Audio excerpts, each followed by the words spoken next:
Hello everyone, welcome back to my YouTube channel spotless beauty by Manisha और मेरा नाम है मनीषा।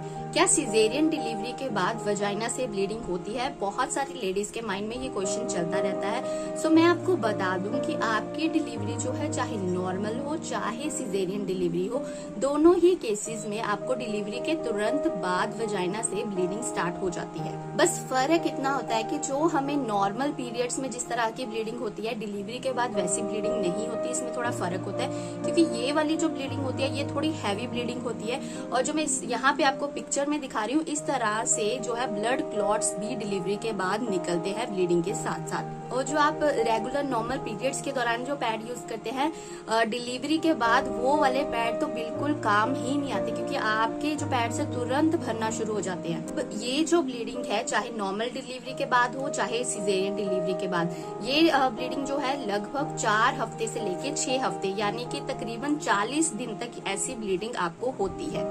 सो अब आप सब ये सोच रही होंगी कि 40 दिन तक हमें रेगुलर ब्लीडिंग होना कोई आम बात नहीं है। तो यहाँ पे मैं बता दूं कि जब आप प्रेग्नेंट होती है तो आपकी बॉडी में 40 to 50% खून एक्स्ट्रा बन जाता है।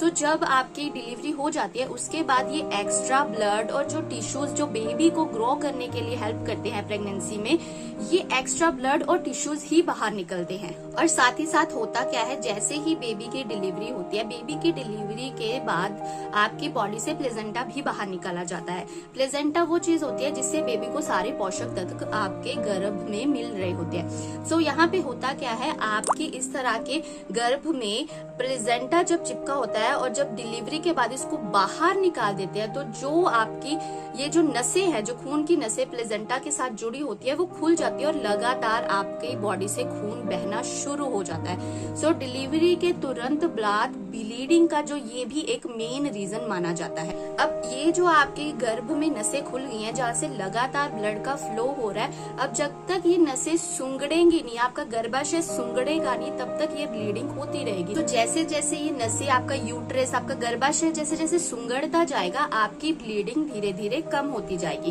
ये सारा लगभग 40 दिन का प्रोसेस होता है, जिससे इसका मतलब है कि आपका गर्भाशय हील हो रहा है, वापस अपनी पोजीशन पे आ रहा है। अब देखिए यहाँ पे ऐसा नहीं है कि 40 दिन तक आपको हैवी ही ब्लीडिंग होती रहेगी, ऐसा बिल्कुल भी नहीं है।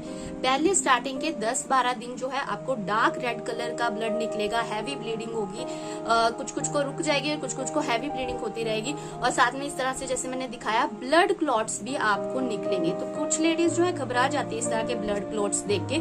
सो अगर 1-2 ब्लड क्लॉट इस तरह के ब्लीडिंग के साथ निकल रहे हैं तो ये नॉर्मल है। उसके बाद धीरे धीरे आपके जो ब्लड का कलर है लाइट होता रहेगा, डार्क रेड से फिर लाइट रेड हो जाएगा, फिर पिंकिश, येलो, एंड में व्हाइटिश तरह का आपका डिस्चार्ज होने लग जाएगा। सो यहाँ पे मैं एक बहुत इंपॉर्टेंट बात आपके साथ शेयर करना चाहती हूँ कि इस दौरान, इस ब्लीडिंग के दौरान आपको किसी भी तरह के इंटरनल सैनिटरी प्रोडक्ट्स नहीं यूज करने, जैसे कि टैम्पॉन या फिर मेंस्ट्रुअल कप। इस तरह के प्रोडक्ट्स यूज करने पर इन्फेक्शन का खतरा बढ़ जाता है। जो specially maternity pad, sanitary pad आते हैं, आप सिर्फ वही यूज करें आपकी सेफ्टी के लिए।